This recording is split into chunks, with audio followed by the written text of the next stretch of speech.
اچھا، آ، آئیں اسے تھوڑا سمجھتے ہیں۔ آج کی اس گہری گفتگو میں ہم مختلف نفسیاتی تحقیق اور بیہیورل سائنس کے مقالات کو دیکھ رہے ہیں، بالکل. اور مقصد ایک ایسی حالت کو سمجھنا ہے جسے آ، خاموش تکلیف کا نام دیا گیا ہے۔ ہاں، یہ ایک بہت ہی دلچسپ اور تھوڑا سنجیدہ موضوع ہے. صحیح بات ہے۔ یعنی جب کوئی انسان دوسروں کو آگے بڑھتا دیکھتا ہے تو وہ ذہنی طور پر کیوں مفلوج یا پیرالائز ہو جاتا ہے، اور اس جمع دینے والی خاموشی سے آخر نکلنے کا راستہ کیا ہے؟ ایگزیکٹلی. اور یہ کوئی عام سی اداسی یا ساتھی سی موٹیویشن کی بات نہیں ہے. نہیں، بالکل نہیں۔ یہ ایک ایسی حقیقت ہے جو ہر اس شخص کی کہانی ہے جو اپنی منزل تک پہنچنے کی کوشش کر رہا ہے. مطلب فرض کریں ایک عام سا دن ہوتا ہے، کوئی شخص صوفے پر بیٹھا آرام سے اپنا فون سکرول کر رہا ہے۔ عام روٹین ہے. ہاں، اچانک سکرین پر ایک تصویر سامنے آتی ہے، کسی دوست کو وہ نئی نوکری مل گئی ہے جس کا اس شخص نے خود خواب دیکھا تھا۔ او واو، یہ تکلیف دہ ہوتا ہے. یا کوئی اس شہر چلا گیا ہے جہاں بسنے کا اس کا اپنا ارادہ تھا۔ سکرین کی روشنی چہرے پر پڑ رہی ہوتی ہے اور ایک سیکنڈ کے لیے حرکت رک جاتی ہے۔ صحیح. پھر ایک چھوٹا سا خوشی سے بھرا کانگریچولیشنز ٹائپ کیا جاتا ہے، پوسٹ کو لائک کیا جاتا ہے اور پھر فون سائٹ پر رکھ دیا جاتا ہے۔ اور ٹھیک اس کے فوراً بعد ٹھیک اس کے بعد ایک عجیب سی جمع دینے والی اور بہت گہری خاموشی اندر اتر جاتی ہے۔ یہ دیکھنے میں تو بالکل عام سا لمحہ لگتا ہے، لیکن دراصل یہ ایک بہت پیچیدہ نفسیاتی واقعہ ہے۔ اچھا۔ دیکھیں، باہر سے دیکھنے میں کوئی شور نہیں ہوتا، نہ ہی کوئی رونا دھونا ہوتا ہے، لیکن اندر ایک بہت سخت ٹھہراؤ آ جاتا ہے۔ اس خاموشی کی گونج اتنی زیادہ ہوتی ہے کہ انسان خود کو پوری طرح سے مفلوج محسوس کرتا ہے۔ مفلوج یعنی بالکل فریز ہو جاتا ہے۔ بالکل. اگر ہم ان نفسیاتی ذرائع کو گہرائی سے دیکھیں تو یہ بات واضح ہوتی ہے کہ یہ خاموشی اصل میں نہ تو دکھ ہے اور نہ ہی حسد ہے. ویٹ، حسد نہیں ہے؟ کیونکہ عام طور پر لوگ اسے جیلسی ہی سمجھتے ہیں۔ نہیں، حسد نہیں ہے، کیونکہ حسد کی اپنی ایک آواز ہوتی ہے. حسد شور مچاتا ہے، اس میں ایک خواہش ہوتی ہے دوسرے سے کچھ چھین لینے کی یا اس سے مقابلہ کرنے کی. صحیح۔ لیکن یہ تکلیف بالکل مختلف اور انتہائی مخصوص ہے.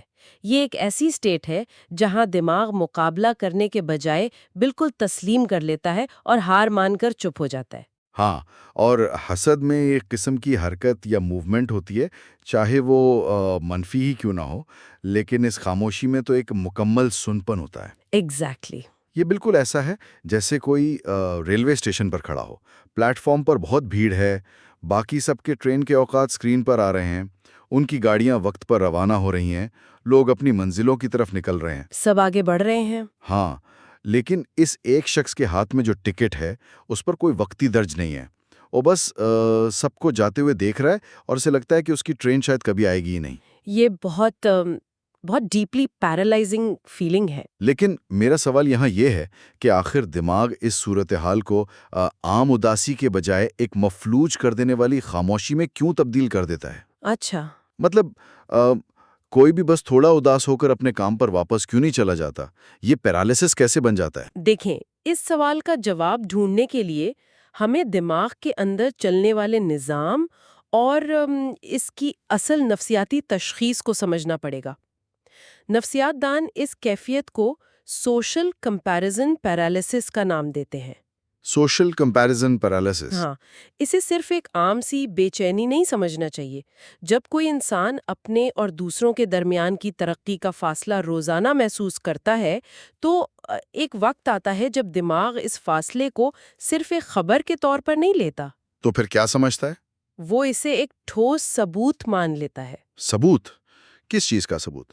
یہ فاصلہ کسی کی اپنی ناکامی کا ثبوت کیسے بن جاتا ہے؟ اس بات کا ثبوت کہ یہ فاصلہ اب ہمیشہ قائم رہے گا اور اصل میں زندگی کے ڈیزائن میں ہی کوئی خرابی ہے. اوہ واو! دماغ یہ مان بیٹھتا ہے کہ جو ترقی، جو راستے باقی سب کے لیے کھل رہے ہیں وہ اب اس کے نصیب میں ہے ہی نہیں. یہاں جو سب سے حیران کن بات ہے وہ یہ ہے کہ یہ انسانی رویے کی کوئی ذاتی کمزوری نہیں، صحیح. یہ دراصل ہمارے دماغ کا لاکھوں سال پرانا سروائیول میکینزم ہے Right. جو اب بالکل الٹے طریقے سے کام کر رہا ہے۔ رکیں، اس کو تھوڑا آسان الفاظ میں توڑیں، صرف کمپیریزن سمجھ آتا ہے کیونکہ انسان دوسروں کو دیکھتا ہے، لیکن یہ سروائیول یا بقا کا مسئلہ کیسے بن جاتا ہے؟ دماغ فزیکلی فریز کیوں ہوتا ہے؟ میں وضاحت کرتی ہوں، اسے اس طرح سمجھیے کہ انسانی دماغ ایک بہت پرانا سافٹ ویئر ہے۔ اسے اس طرح ڈیزائن کیا گیا تھا کہ ایک انسان اپنے قبیلے کے صرف 30 یا 40 لوگوں کے ساتھ پوری زندگی گزارتا تھا۔ صرف 30-40 لوگ؟ صحیح۔ ہاں۔ اس چھوٹے سے قبیلے میں اپنا مقام بنانا، وہاں کسی سے پیچھے نہ رہ جانا، سروائیول یا زندہ رہنے کے لیے ضروری تھا۔ رائٹ۔ اگر کوئی انسان قبیلے میں سب سے پیچھے رہ جائے یا شکار میں حصہ نہ لے سکے تو اس کی اہمیت کم ہو جاتی تھی اور اس کی جان کو خطرہ ہو سکتا تھا کیونکہ اسے کھانا یا تحفظ نہیں ملتا تھا۔ تو پیچھے رہ جانا مطلب سیدھا سیدھا موت؟ بالکل، دماغ کے لیے پیچھے رہ جانا موت کے برابر تھا۔ تو اس کا مطلب یہ ہوا کہ ہمارا دماغ ہر نئی اپڈیٹ اور ہر نئی پوسٹ کو ہماری اپنی زندگی کی بقا کے خلاف ایک خطرہ سمجھ بیٹھتا ہے۔ ایگزیکٹلی۔ وہ لاکھوں لوگوں کی ہائی لائٹ ریلز کو دیکھ کر اس پرانے قبیلے والے خوف میں مبتلا ہو جاتا ہے۔ یعنی یہ دماغ 30 لوگوں کے مقابلے کے لیے بنا تھا اور اب روزانہ 30 کروڑ لوگوں کی کامیابیاں دیکھ رہا ہے۔ یہی اس مسئلے کی اصل جڑ ہے۔ جب ہم اسکرین پر کسی اور کی کامیابی دیکھتے ہیں تو دماغ کا امیگڈلا، جو کہ خوف کا سینٹر ہے، وہ ٹریگر ہو جاتا ہے۔ اچھا۔ اسے لگتا ہے کہ محدود ریسورسز جیسے رتبہ، کامیابی یا پیسہ کسی اور نے حاصل کر لیے ہیں اور اب پیچھے رہ جانے والوں کے لیے کچھ نہیں بچا۔ یہ تو بہت ڈرانے والی بات ہے۔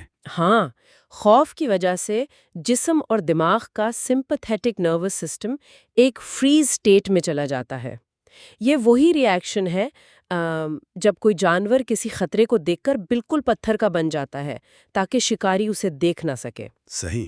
جب دماغ روزانہ ہر گھنٹے اس قدر خوف اور مقابلے کا سامنا کرے تو اس کا عملی زندگی پر بہت گہرا اثر پڑتا ہے۔ اس دیکھنے کی ایک بہت بھاری قیمت ادا کرنی پڑتی ہے جس کا عام طور پر اندازہ بھی نہیں لگایا جاتا۔ اگر ہم روز اس خوف سے گزر رہے ہیں تو اس کی حقیقی عملی قیمتیں کیا ہیں؟ تحقیق کے مطابق اس دوسروں کی کامیابی کو کنٹینیوسلی مانیٹر کرنے کی 3 بڑی قیمتیں بتائی جاتی ہیں۔ بالکل، 3 قیمتیں ہیں۔ اور پہلی قیمت ہی ایسی ہے جو سن کر لگتا ہے کہ یہ تو ہر روز کا عذاب ہے۔ پہلی قیمت ہماری صبح ہے۔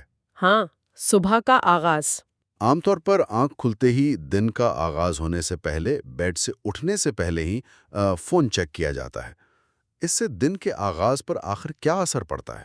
جب آنکھ کھلتی ہے تو دماغ ایک انتہائی حساس اور بلینک سٹیٹ میں ہوتا ہے۔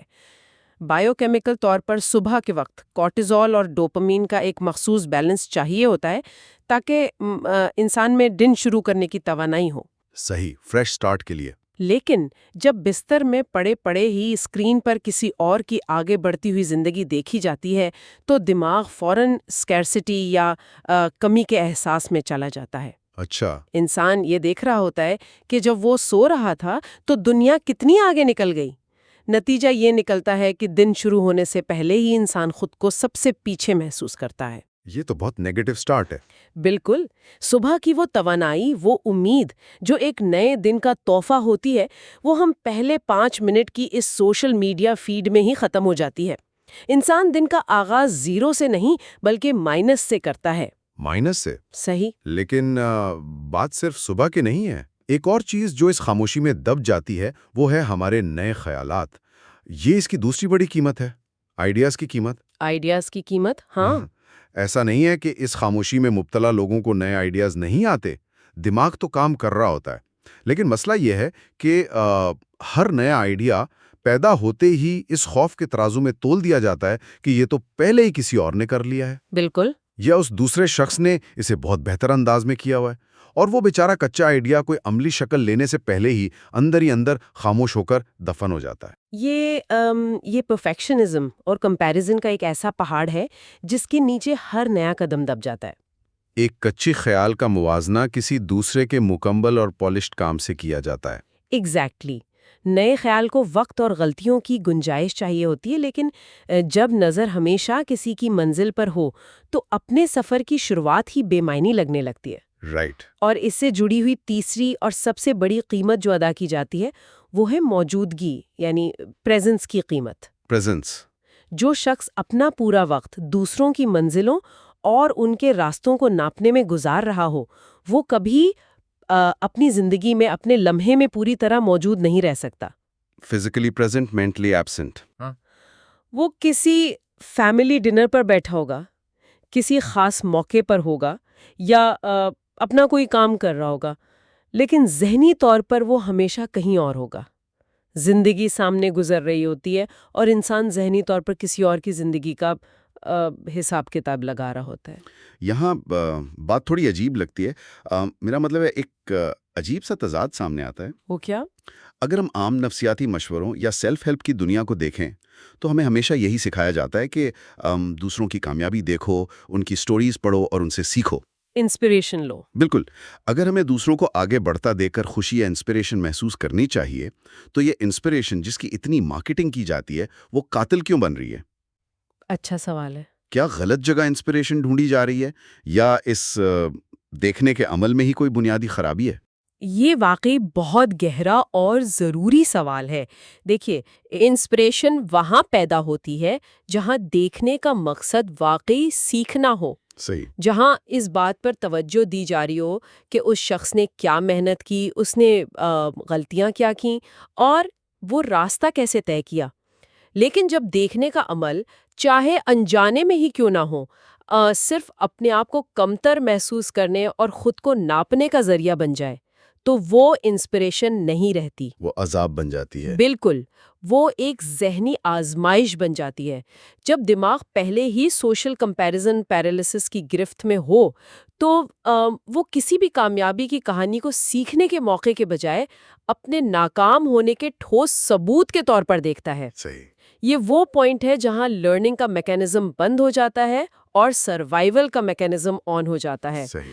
انسپریشن اس شخص کے لیے فائدہ مند ہے جو سفر پر نکل چکا ہو، اس کے لیے نہیں جو ڈر کے مارے اسٹیشن پر ہی جم گیا ہو۔ اوہ واو، یہ بہت زبردست پوائنٹ ہے۔ تو جب بیماری اتنی گہری ہو، جب مسئلہ صرف اسکرین ٹائم کا نہیں بلکہ دماغ کے سوچنے کے پورے ڈھنگ کا ہو، جہاں سروائیول انسٹنکٹ ہائی جیک ہو چکی ہو، صحیح۔ تو عام طور پر جو حل بتائے جاتے ہیں وہ کام کیوں نہیں کرتے؟ عام طور پر مشورہ ملتا ہے کہ بھائی سوشل میڈیا چھوڑ دو یا جو ہے اس پر شکر ادا کرو۔ ہاں، یہی سننے کو ملتا ہے۔ لیکن ریسرچ اس بات پر بالکل واضح ہے کہ صرف ایپس ڈیلیٹ کرنا یا زبردستی کی شکر گزاری کرنا اصل حل نہیں ہے۔ جب اندر پورا نروس سسٹم فریز ہوا پڑا ہو تو زبردستی کا شکر کرنا بس ایک اداکاری لگتی ہے۔ دماغ اس فریب کو جلدی پکڑ لیتا ہے۔ ایگزیکٹلی۔ تو اگر یہ ساتھی ٹوٹکے کام نہیں کرتے تو اس کمپلیکس مسئلے کا اصل حل کیا ہے؟ اصل حل کا تعلق اس حقیقت کو گہرائی سے تسلیم کرنے میں ہے کہ مقام کیا ہے اور قدم کہاں سے اٹھانا ہے۔ سب سے اہم بات یہ بتائی جاتی ہے کہ اپنے درمیان یعنی اپنے مڈل کا موازنہ کسی دوسرے کے ہائی لائٹ ریل یا ان کی آخری منزل سے کرنا چھوڑنا ہوگا۔ صحیح۔ اگر ہم اسے بڑی تصویر سے جوڑیں تو ہمیں نظر آئے گا کہ اس مقابلے کا کوئی آخری کنارہ نہیں ہے۔ یہ ایک اینڈلیس چین ہے، ایک ایسی زنجیر ہے جس کی کوئی آخری کڑی نہیں۔ Chain of comparison. بالکل۔ ویسے اس زنجیر کو تھوڑا سا کھولتے ہیں، یہ کام کیسے کرتی ہے؟ اچھا، میں بتاتی ہوں۔ جو ہر شخص آج کامیاب لگ رہا ہے، جسے دیکھ کر خاموش تکلیف محسوس کی جا رہی ہے، دراصل وہ بھی کسی اور کو دیکھ رہا ہے۔ مطلب کوئی بھی سیٹسفائیڈ نہیں ہے؟ بالکل نہیں۔ جس شخص کا کریئر بہت تیزی سے چل پڑا ہے، وہ شاید کسی ایسے شخص کو دیکھ کر اداس ہے جس کا رشتہ یا خاندان بہت کامیاب ہے۔ اچھا۔ جس کا رشتہ کامیاب ہے وہ کسی ایسے شخص کو دیکھ رہا ہے جس کی صحت بہت اچھی ہے یا جس کے پاس دنیا گھومنے کی آزادی ہے۔ یہ امنگ دیکھنے کی، کمپیریزن کی کوئی آخری منزل نہیں ہے۔ یہ تو ایک اینڈلیس لوپ ہے۔ یہ ایک مایا جال ہے، ایک ایلوژن ہے۔ یہ پورے عہد کی ایک بیماری ہے جس نے لگ بھگ ہر شخص کو اپنی لپیٹ میں لیا ہوا ہے۔ اصل حل یہ نہیں کہ شکر کی اداکاری کی جائے۔ تو پھر اصل حل کیا ہے؟ اصل حل یہ ہے کہ وہ لوگ جو واقعی زندگی میں آگے بڑھ رہے ہیں انہوں نے کوئی جادو نہیں کیا، انہوں نے بس ایک بہت خاموش لیکن بہت طاقتور فیصلہ کیا ہے۔ اور وہ فیصلہ کیا ہے؟ کس چیز پر توجہ مرکوز کرنی ہے؟ فیصلہ یہ ہے کہ ان کا اپنا اگلا قدم، ان کا بالکل ذاتی چھوٹا سا اگلا قدم کسی بھی دوسرے شخص کی موجودہ حیثیت یا اونچی منزل سے زیادہ اہم ہے۔ اپنا چھوٹا قدم۔ صحیح۔ انہوں نے دنیا کو مطلق طور پر نظر انداز نہیں کیا، بلکہ اپنی توجہ کا مرکز مکمل طور پر تبدیل کر لیا ہے۔ ان کی پوری توانائی صرف اس بات پر لگتی ہے کہ ان کے اپنے پیروں کے ٹھیک آگے کون سا راستہ ہے۔ مطلب اس خواہش کو مکمل طور پر ترک کرنا ہوگا کہ ہمیں اس وقت کہیں اور ہونا چاہیے تھا۔ ہم جہاں ہیں، چاہے وہ جگہ کتنی ہی پسماندہ یا پیچھے کیوں نہ لگتی ہو، ٹھیک وہیں سے اگلا قدم اٹھے گا۔ ایگزیکٹلی، وہاں سے نہیں جہاں دوسرے لوگ اس وقت کھڑے ہیں۔ کسی امیجنری ٹرین کا انتظار نہیں کیا جا سکتا کہ کب وہ پلیٹ فارم پر آئے گی اور کسی اور جیسی منزل پر لے جائے گی۔ سفر وہیں سے شروع کرنا ہے جہاں قدم اس وقت موجود ہیں۔ بالکل صحیح کہا۔ اگر دن کے 2 بجے بھی کوئی بستر پر ہے اور خود کو ناکام محسوس کر رہا ہے تو اگلا قدم وہاں سے نہیں اٹھے گا جہاں باقی دنیا اپنے دفتروں میں کامیابیاں سمیٹ رہی ہے۔ اگلا قدم صرف اس بستر سے اٹھنے کا ہوگا، اور وہی اس لمحے کی سب سے بڑی کامیابی ہوگی۔ یہ مان لینا کہ ہاں اس وقت میں پیچھے ہوں، اور پھر خود کو اسی حالت میں، اسی حقیقت میں قبول کر کے وہاں سے آگے بڑھنا ہی اصل آزادی ہے۔ صحیح۔ جب اس تمنا کو چھوڑ دیا جاتا ہے کہ کسی اور جگہ ہونا چاہیے تھا، تو دماغ کا فریز رسپانس ٹوٹنے لگتا ہے۔ ایمگڈالا کو یہ پیغام ملتا ہے کہ اب کوئی خطرہ نہیں ہے، بس ایک چھوٹا سا کام کرنا ہے۔ اچھا، یعنی سسٹم ریلیکس ہو جاتا ہے۔ ہاں، یہ فیصلہ ہمیشہ کے لیے مسلسل نہیں ہوتا۔ انسان پھر بھی کبھی کبھی گھبرا سکتا ہے، دوبارہ کمپیریزن میں گر سکتا ہے، لیکن یہ فیصلہ صرف آج کے لیے ہوتا ہے کہ آج میرا اگلا چھوٹا سا قدم دنیا کی کسی بھی بڑی اور چمکتی ہوئی کامیابی سے زیادہ ضروری ہے۔ تو اگر اس ساری گہری اور ذہنی گفتگو کا نچوڑ نکالا جائے تو وہ یہ ہے کہ یہ خاموش تکلیف اس وقت تک زندہ رہتی ہے جب تک توجہ باہر کی طرف رہتی ہے۔ بالکل۔ جو شخص اپنا قدم اٹھانے کے لیے دوسروں کو دیکھنا بند کر دیتا ہے، اپنے راستے کی طرف دیکھنے لگتا ہے اور دوسروں کی منزلوں سے اپنا دھیان ہٹا لیتا ہے، وہ آہستہ آہستہ بنا کسی آواز کے خود ایک دن دیکھنے کے قابل یا ورتھ واچنگ بن جاتا ہے۔ کیا بات ہے، بالکل صحیح۔ یہ ایک کتنا عجیب تضاد ہے نا کہ دنیا کو دیکھنا چھوڑیں گے تو دنیا کے دیکھنے کے قابل بنیں گے۔ یہ خاموشی سے شروع ہونے والی تکلیف ایک خاموش اور بالکل ذاتی قدم اٹھانے سے ہی ختم ہوتی ہے۔ اور یہ تکلیف سے نکلنے کا راستہ اتنا ہی پرسکون ہے جتنی گہری یہ تکلیف خود تھی۔ یہ کوئی انقلاب نہیں مانگتا، کوئی بڑا اعلان یا سوشل میڈیا پر لمبی چوڑی پوسٹ نہیں مانگتا۔